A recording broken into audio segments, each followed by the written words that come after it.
এই পৃথিবীতে ছিলাম না, অন্য কান থেকে এসেছি, আবার থাকবো না, তখন যাব কোথায়? এই কথা যদি ঠিক না করতে পারি তাহলে এই ভবের জিন্দেগিতে আমাদের জীবন শেষ হয়ে যাবে। আমরা সকলে আসছি জান্নাত থেকে। জান্নাত হলো আমাদের আসল বাড়ি। যেরকম কোন জায়গায়? জান্নাত ছিল আমাদের আসল বাড়ি। এই পৃথিবীতে এসেছি, আবার ঘুরিয়ে নিয়ে চল জান্নাতে আমাদের যেতে হবে। এই কথা যদি না বুঝেন, টার্গেট যদি ভুলে ফেলেন, আমার লক্ষ্য বস্তু যদি ভুলে ফেলি কোথায় যাব, তাহলে সারাদিন হাঁটলেও গন্তব্যস্থানে যেমন যাওয়া যাবে না, ঠিক তেমনি ভাবে আমাদের লক্ষ্য উদ্দেশ্য জান্নাত থেকে পৃথিবীতে এসেছি, আবার করে জান্নাতে যেতে হবে। এই লক্ষ্য বস্তু টার্গেট যদি ঠিক না থাকে তাহলে ভবের জিন্দেগিতে জীবন শেষ হবে, জান্নাতে আর ফিরে যাওয়া হবে না। আর জোরে কর। আপনার লক্ষ্য বস্তু থাকতে হবে, যেই জান্নাত থেকে আইছি ঘুরে আবার এই জান্নাতও যাইতাম। জোরে কোন ঠিক নেই। এখন যদি জান্নাতে যাওয়ার নিয়ত ঠিক থাকে, এত যেই পথে চললে জান্নাতে যাওয়া যায় এই হতে যাইবেন নাকি? আমার কথা বুঝেননি আপনারা? আল্লাহ তুই কিছু না তো করবে যাবেন কো? আমার নন্দনপুর বাজারে দোকান আছে, দোকানও যাই। যাবেন কো? খ্যাত যাম। নিয়ত যদি ঠিক থাকে যে আমি ব্রাহ্মণ বলে যেতাম, এটা ঠিক করার লাগে ঘর থেকে বের হওয়ার আগে আল্লাহ রাব্বুল আলামিন জান্নাতে যে আমাদের ঠিকানা, এটা আল্লাহ আদমকে এবং হাওয়াকে জান্নাতের ভিতরে রাখা টার্গেট ঠিক করে দুনিয়াতে পাঠাইছে। তোমরা এখান থেকে যাইতেছ, নিয়ত কিন্তু থাকতে হবে ঘুরে আবার জান্নাত আসা। যেরকম ঠিক নেই। এই হিসাবে যদি নিয়তটা ঠিক করে আগায়, ব্রাহ্মণ বলে যাবো, নিয়ত ঠিক করে যদি আটা শুরু করে যদ্দূর আগাইব ব্রাহ্মণগড়ের দিকে আগাইব, নন্দনহন বাজারে নামো, যত কদম দিব নন্দনহন বাজারের দিকে আগাইব। যেরকম ঠিক নেই। খেতে যাবো, যত কদম আগাইব তার ক্ষেতের দিকে আগাইব। ঠিক তেমনি হবে আমাদেরও যদি টার্গেট ঠিক থাকে জান্নাতে যাবো, তাহলে আমার জীবনের যত কদম অগ্রসর হব, আমার জীবনের যত সময় যাবে তত আমি জান্নাতের দিকে আগাবো।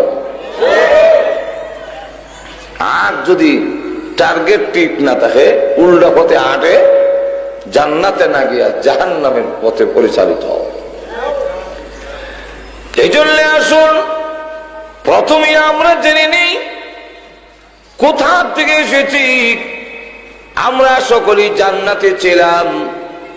আদম এবং হাওয়া আমাদের দুজনে, আমাদের সকলের আব্বা আম্মা, গোটা মানব জাতির মা বাবা হলেন আদম এবং হাওয়া। তারা দুজন জান্নাতের ভিতরে ছিলেন, শয়তানের ধোঁকায় শেষ পর্যন্ত জান্নাত থেকে তারা বের হয়ে গেলেন। আর এই দুইজন পৃথিবীতে আসার কারণে তাদের মাধ্যমে আমরাও এই দুনিয়াতে এসে পৌঁছে গেছি। যেরকম ঠিক নেই। কিভাবে এলাম? জান্নাতের ভিতরে আল্লাহ আপনি আমার সকলের রূহ তৈরি করে রেখে দিয়েছেন। সেখান থেকে মা বাবার মাধ্যমে মার পেটের ভিতরে যখন যায়, যেই জিনিস দিয়া মানুষ তৈরি করা হয়, ওই নাপাক জিনিসটা যখন মার পেটের ভিতরে যায়, সেখানে আল্লাহ রাব্বুল আলামিন ফেরেশতা তৈরি করে রেখেছেন। তারা হাতের তালুতে নিয়ে জিজ্ঞাসা করে, প্রভু গো, এরা কি কাজে লাগাবো না নষ্ট করে দিব? আল্লাহ রাব্বুল আলামিন বলেন, কাজে লাগাইবা না নষ্ট করে দিবা এখন আমার বলার কোনো প্রয়োজন নাই। আল্লাহ, এরা কি আমরা যে বানাইতাম চোখ কি জায়গা সমান সমান বসাইতাম না একটু সেন্টার লড়াই দিব? অনেকে দেখবেন চোখের সেন্টারটা লড়াই, এই কারণে হ্যাঁ কোন দিকে চায় এটা বোঝা যায় না। আপনার দিকে চাইছে না আমার দিকে চাইছে, কইতে আছে না এরকম লোক? আল্লাহ আঙ্গুল কি 20টা দিব না 5টা দিব? আল্লাহ আঙ্গুল কি 24টা হবে না 20টা হবে? অনেক মানুষের দেখবেন 22 আঙ্গুল, এদিক দিয়ে আরো 2 আঙ্গুল আছে। আঙ্গুল হইল এখন তো 20 আছে, এদিক দিয়ে আরো 2টা হইলে 22। আবার অনেক 24 আঙ্গুলও দেখছি। ফায়ার আঙ্গুলের কাইলে আঙ্গুলের 2 সাইডে আরো 2 আঙ্গুল। তো করা হয়েছে। হ্যাঁ প্রভু, কে দিব বলেন? আল্লাহ রাব্বুল আলামিন তখন ডাক দিয়ে বলেন, নতুন করে আমার বলার প্রয়োজন নাই। আমার একটা বউর আছে যার নাম লৌহে মাহফুজ। ওই বউটির দিকে তাকায় দেখো, সে মার রেহেমের ভিতরে, ফ্যাক্টরির ভিতরে যাওয়ার 50,000 বছর আগে আমি আল্লাহ তার সুরত একটা বউরের মধ্যে লটকায় রেখে দিয়েছি।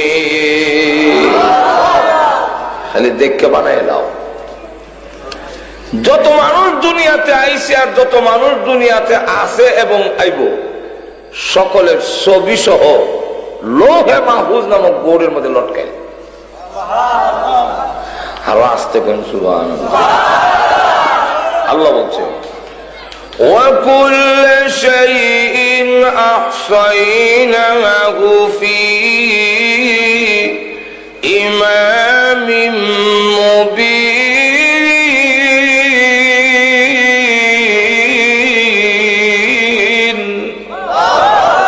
আল্লাহ রাব্বুল আলামিন বলে, প্রত্যেকটা বস্তু, প্রত্যেকটা জিনিস লৌহে মাহফুজের মধ্যে হিসাব করে রাখা হয়েছে। কোন গাছের কোন পাতা জয়রা করবো এটা পর্যন্ত এখানে লেখা আছে।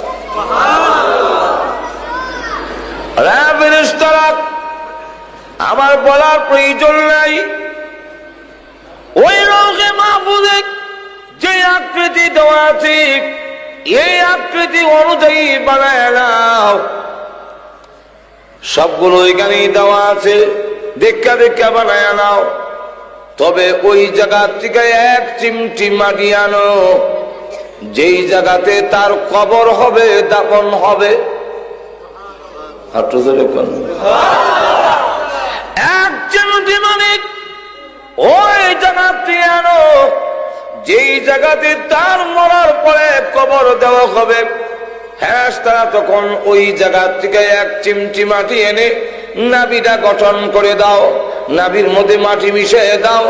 তখন নাভিটা ওই মাটি মিশ্রিত করে বানানো হয়, যাকে যেখান থেকে আনা হয়। আপনাদের প্রশ্ন হইতে পারে, হিন্দুদেরকে তো আগুন দিয়ে জ্বালায় দেওয়া হয়, এরা তো আর কবরে দেয় না। যদিও সমস্ত শরীর আগুন দিয়ে জ্বালায় ফেলে, কিন্তু নাভি আগুনে জ্বলবে না। কেন জ্বলে না? এর মধ্যে মাটি মিশাইল। সুতরাং সালি আর নাভি সহ যেই মাটিতে রাখা হয়, বুঝতে হবে এর দেহ বানানোর সময় ওই জায়গা থেকে মাটি এনেছে। কোন মানুষকে যদি পানিতে ভাসায় দেওয়া হয় আর লাশ পচে গলে শেষ হয়ে যায় পানিতে, এবারে তো কবর দিল না। সমস্ত শরীর পচলেও নাভি পচে না, নাভির মধ্যে মাটি মিশানো। তাই পচে গলে যেই সাগরের আর নদীর পানির যেই জায়গার সাথে মাটির সাথে নিচে গিয়ে মিশ্রিত হয়, এই জায়গার থেকেই তার মাটি আনা হয়েছিল। কোন মানুষকে যদি ভাগে গিয়ে মিলে আস্থা সামে গিলে ফেলে থাকে, সমস্ত শরীর হজম হইলেও নাভি হজম হয় না, নাভি পায়খানার সাথে বের হয়। তাই সকলকে আল্লাহ রাব্বুল আলামিন জানাইয়া দিয়েছেন, 1 চিমটি মাটি এনে তার নাভিটা গঠন করো। এই জন্যে আমার তেলাওয়াতকৃত আয়াতের ব্যাখ্যায় তাফসীরে মাযহারিতে আল্লামা সানাউল্লাহ পানিপতি রাহমাতুল্লাহ আলাইহি আনছেন, আল্লাহর নবীর হাদিস এনেছেন, নবীজি বলেন, আমি আবু বকর আর উমর 3 জন এক জায়গা থেকে সৃষ্টি। এই জন্যই তিনজন এক জায়গায় শায়িত। অথচ এই জন্য তিনজন কেন? যেহেতু আসলে রসুলও বলে গেছেন যে আমরা তিনজন এক জায়গার থেকে সৃষ্টি, আমি, আবু বকর, ওমর। আর হাদিসের মধ্যে আসছে যাকে যেখান থেকে যেই মাটির থেকে সৃষ্টি করা হয়েছে সেই জায়গা তার কবর হবে। সেই হাদিস অনুযায়ী তিনজনের কবর তো একখানে হওয়ার লাগে। ঠিক না? আমি বলতেছিলাম আলোচনা অনেক লম্বা, ওই লম্বা আলোচনা করার মতো সময় নাই। লক্ষ্য করে দেখুন আল্লাহ রাব্বুল আলামিন যে বলছেন মার পেটের ভিতরে তার নাভিটা গঠন করো, ওই জায়গা থেকে এক চিমটি মাটি এনে বানাও, যেই জায়গাতে তাকে দাফন করা হবে। এই কবরের মাটি এক জায়গায় আনো, ওই জায়গার মাটি নাভি গঠন করে গোটা দেহ আল্লাহ রাব্বুল আলামিন সৃষ্টি করে মার গর্ভ হইয়া এই দুনিয়ার জগতে আমাদের আগমন হইল। এই দুনিয়াতে আগমন হওয়ার পরে আল্লাহ রাব্বুল আলামিন জানায়া দিয়েছেন এই পৃথিবী বেশি দিনের নয়, তুমি কিন্তু বলে যাও না। এই জন্য এক কানে আযান আর এক কানে ইকামত দেওয়ার সিস্টেম। সন্তান ছেলে হোক আর মেয়ে হোক, এক কানে আযান আর এক কানে ইকামত দিতে হয়। কেন আযান ইকামত? এই হাদিসের ব্যাখ্যা তাকরীর বুখারীর মধ্যে আল্লামা জাকারিয়া রাহমাতুল্লাহ আলাইহি লেখেন এক কানে আযান আর এক কানে ইকামত দেওয়ার কারণ হইল জানাজার নামাজে আযান নাই, ইকামত নাই। দুনিয়াতে আসার পরে আযান ইকামত দেওয়া হয়েছে। এখন থেকে তুমি রেডি থাকো কোন সময় তোমার জানাজার নামাজ হবে। আযান ইকামত হয়ে গেলে ক ঘন্টা করে নিয়ত বাঁধে ইমাম সাহেব? আর টাইম নাই, সাথে সাথে আল্লাহু আকবার। ওই মুয়াজ্জিনের লা ইলাহা ইল্লাল্লাহ, ইমাম সাহেবের আল্লাহু আকবার, মাঝখানে যে ফাঁক, এই ফাঁকটা হলো তোমার দুনিয়ার জীবন। এই ফাঁকটা হলো তোমার জীবন, ইহকালের স্টপিজ। এখন এই কারণেই জানাজার নামাজে আযান নাই, ইকামত নাই। কেউ যদি কয় এটা যদি জানাজার নামাজ হয় তা আযান নাই করে, বলে আযান তো হয়ে গেছে। আযান হয়ে গেছে। আর এমন ভাবে জানাই দিলেন যে প্রস্তুত থাকো, পরে তৈরি হবে, এই কথা বললে হবে না। তো প্রস্তুত থাকো, বলে আমি পরে রেডি, এই কথা বললে হবে না। রেডি জন্মের ভোর থেকে রেডি থাকো, রেডি নাহলে দুঃখা খাইবা, দুঃখা খাইবা। আর একটু জোরে কর না। কারণ কোন সময় মরবে কোন গ্যারান্টি, এত জোরে কোন গ্যারান্টি নাই, কোন নিশ্চয়তা নাই। এই মাহফিলে বসা অবস্থায় মৃত্যু হতে পারে, ওয়াজ করতে করতে মরণ হতে পারে, ঘুমাইবেন আর উঠবেন না। দুইটা ঘটনা তো করে আমার সামনে, আমার সাথে খুব ধাক্কা লাগে। এর মধ্যে একটা হইল শেখ দিগলবাগী রহমাতুল্লাহ আলাইহি। আমি আর হুজুর এক মাহফিলে ওয়াজ করলাম। হুজুর গেলেন বাড়িতে, আমি আমার মামার বাড়ি। আমি তো ঘুম থেকে উঠলাম, কিন্তু আমাকে ডাক্কা উঠাইছে ওই এলান শুনিয়া যে শেখ দিগলবাগী রহমাতুল্লাহ আলাইহি নাই। আমাকে যখন এই কথা বলা হইল আমি তখন বিশ্বাস করিনি। ঘুম থেকে ডাক্কা ধরে আরে কি কয়, কোন মাইক দিয়ে এলান হইতেছে? মাইক দিয়ে এলান হচ্ছে। একসাথে ওয়াজ করে এলাম, হুজুর বাড়িতে গিয়ে ঘুমাইলেন। কে কম বাজে কথা না। তখন খবর লয়ে দেখি ঠিকই হুজুর আর নাই, শেষ। সবসময় আমার সাথে প্রায় থাকতেন হযরত মাওলানা জয়নালউদ্দিন সাহেব, অষ্টগ্রামের সেকতেন যেটা। হ্যাঁ চিনি না মনে আপনারা? চিনতেন না? প্রায় আমার সাথে থাকতেন। কিন্তু উনি গেলেন সিলেট গেছে, আমিও লন্ডন গেছি। লন্ডন যাওয়ার পরও টেলিফোনে আমার সাথে আলাপ হয়েছে। উনি ঝিনাইদহ হয়েছে, আমরা সিলেটে এসে ঝিনাইদহ। কদিন গেল না, ঘুমাইছে। এই যে ঘুমাইলেন আর উঠলেন, যেরকম ঠিক নাই। তাহলে জীবন কতটুকু? এই জীবন ভাইয়া ফাইজলামি করো না, যেরকম ঠিক নাই। ফাইজলামি ছাড়ো, মৃত্যুর জন্য প্রস্তুত হও, যেরকম ঠিক না। ওই মসজিদের পালকি যে তোমার ঘরে কখন আসবে তার কোন নিশ্চয়তা নাই, তোমার খবর নাই। এখন লক্ষ্য করে দেখেন যে এই অবস্থায় যে আমরা এই পৃথিবীতে আসলাম, আসার অবস্থাটা কি, যে আমরা আসার সাথে সাথে একখানে আযান আর একখানে ইকামত দিয়া ইকাতে বলে দেওয়া হয়েছে যে তোমরা রেডি থাকো। আল্লাহর রাসূল বলেন যে আমার গায়ে আজরাইল হাত দিতে গেলে পারমিশন লাগবে, কিন্তু এরপরও আমি রাসূল বলি আসসালামু আলাইকুম ওয়া রাহমাতুল্লাহ বলছি, নামাজের সালাম ফিরাইলাম, ফলে আবার আসসালামু আলাইকুম বলার জন্য মাথা ঘুরাইতে পারবো বলে আমি রাসূল বিশ্বাস করি না। এই হলো জীবন। আল্লাহ বলেন এই জীবনে দুঃখাত করো না। যখন ঠিক ওয়ামাল হায়াতুদ দুনিয়া ইল্লা মাতাউল গুরুর।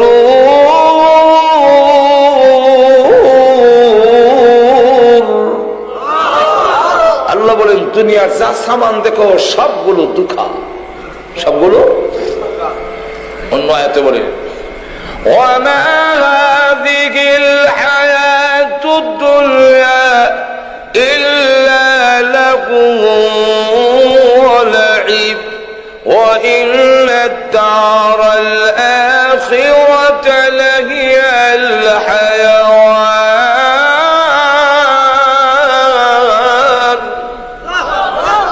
আল্লাহ রাব্বুল আলামিন বলে এই দুনিয়ার জীবনটা কিছুদিনের খেলাধুলা, খেলাধুলা যৎকান করে আনন্দ এখন শেষ। যখন ঠিক কিনা খেলাধুলার মজাটা যৎকান করে অৎকান এরপরে শেষ। ঠিক এই দুনিয়ার জীবন কিছুদিনের খেলাধুলা, যেদিন তোমার টাইম শেষ হয়ে যাবে সবকিছু শেষ।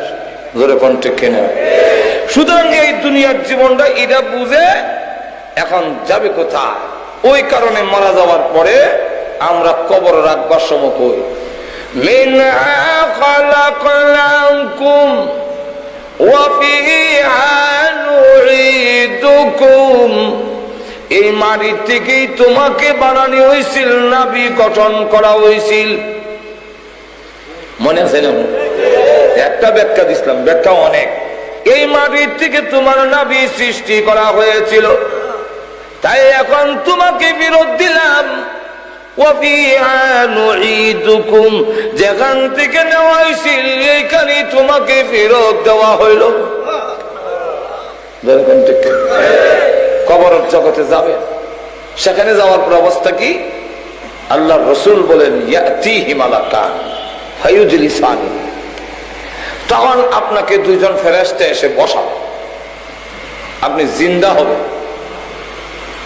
আল্লাহ ثم يميتكم ثم يحييكم ثم إليه ترجعون।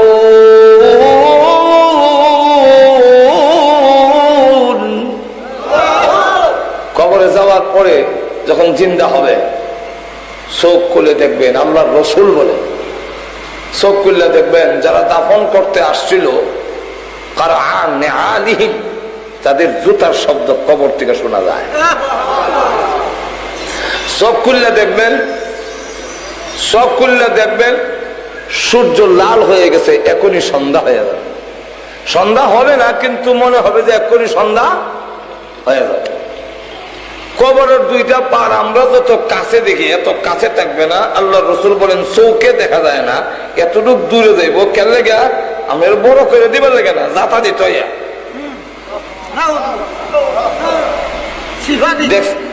সিবা দিবার লেগে।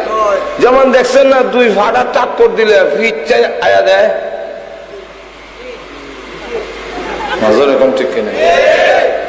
আমরা দেখছেন না ইডাটা দিতে গেলে ফিসে যায়, এরকম ঠিক কিনা? ফিস থেকে আয়া দৌড় হয়ে দেয়। বলের মধ্যে লাথি দিতে গেলে ফিসে যায়, জায়গার থেকে দেয় না, কেন লাগে? এটার হাওয়ার কম। আর দূর থেকে উৎসাহটা দিলে হাওয়ার বাড়াইব। ওই সময় চিৎকার দিয়ে বলবেন তোমরা কারা গো, এত নিষ্ঠুর হয়ে গেলে, এই এখন আমার উপায় কি? উপায় তো বাবা, উপায় কি? তোমরা আমাকে ছেড়ে চলে যাও। চিৎকার দিয়ে জোরে জোরে কেউ জবাব দেয় না। সন্তানরা রে, এত নিষ্ঠুর কেমনে হইলে আমি ডাকি, আমার ডাকে কেন সারা দেশ না? এইভাবে যতই চিৎকার দিবে কেউ আর জবাব দিবে না, আসবেও না, জবাবও দিবে না। ওই দিন যদি দুনিয়ার জীবনকে আমি কাজে লাগাইতে পারি, তখন দেখবেন আপনার আমল আপনার কবরের ভিতরে গিয়ে দন নাই, সম্মান নাই, গড় নাই, খেতা বালিশ নাই, কিছুই নাই।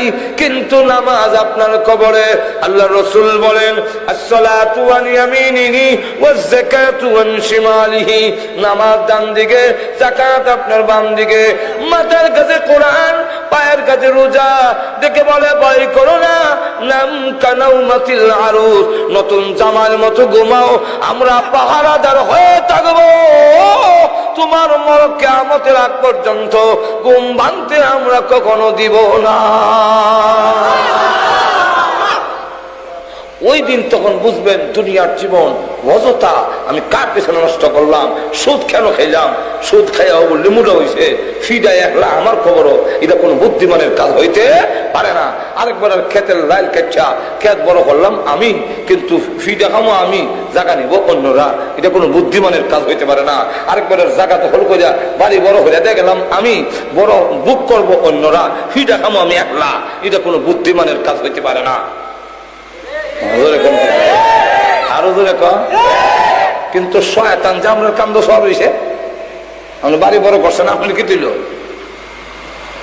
জোর করে? আমাদের সমাজে কিছু লোক আছে জোর জবরদস্তি করে আরো বড় জায়গা দখল করে লাভ। আমি তাই দখল করে লাভটা কি? বাড়ি বড় হইলো তো তোমার কি দিল? তোমার কি দিল? অন্যরা বন্ধ করে নেবো, ভিডিওটা তো তুমি একলা পাইবা, কেউ নেবে না। এরপরে আল্লাহ রাব্বুল আলামিন বলেন আয়াতের মধ্যে, আমার তেলাওয়াতকৃত আয়াতে, وَمِنْهَا نُخْرِجُكُمْ تَارَةً أُخْرَى। এখন যাবো কোথায়, যাচ্ছি কোথায়? গাড়ি চলছে চলছে, রুহের জগৎ থেকে জান্নাত থেকে গাড়ি ছেড়ে দিয়েছে, মার পেট হইয়া, দুনিয়ার জগৎ হইয়া, কবরের জগৎ হইয়া, এখন যে হাসরের দিন। আল্লাহ বলেন ওমিনহা নুখরিজুকুম তারাতান উখরা। আবার তোমাকে কবর থেকে জিন্দা করে যেদিন উঠানো হবে, বেশি লাগবে না। আল্লাহ হত্যা করলে শেষ হয়ে গেল গো। আল্লাহ তখন কবে উঠো, কেমনে উঠবা? বলে হত্যা করলে হুজুর কেমনে তুলবো? কেমনে? বলে আলু কেমনে তুলো? লম্বা লাইন টান দেয়, এটা হইলো আলুর কবর। মুর্দা বেশি দিকে কবর লম্বা, আর কি মুর্দা তো বেশি, আলুর বীজ তো এতে যায়, তো মারি দেয়, দাপন করে। এক সপ্তাহ পরে দেখা যায় আলুর লত বেরিয়েছে, আর মূল আলুটা ফিরছে না। যেরকম ঠিক না? 2-2.5 মাস পরে লত ধরে টান দেয়, 8টা-10টা জুমটা বেঁধে উঠে। তোমরাও আলুর বিচিল লাগা লাশ নিয়ে কবর তো মারিতে এসে লত গেছে আল্লাহর কাছে। লত ধরে যেদিন টান দিব, নন্দনপুরের গুরুস্থান থেকে এক একটা কবর থেকে 40টা-50টা উঠবো।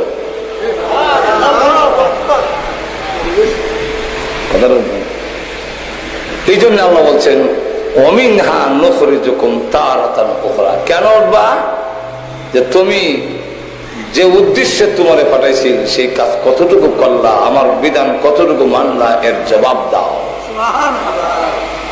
এই জন্য আল্লাহ রাব্বুল আলামিন এই কথাটা উপলব্ধি করে আমাদের সকলকে কিয়ামতের মাঠের প্রস্তুতি নিয়ে দাঁড়াইবার তৌফিক আল্লাহ আমাদের দান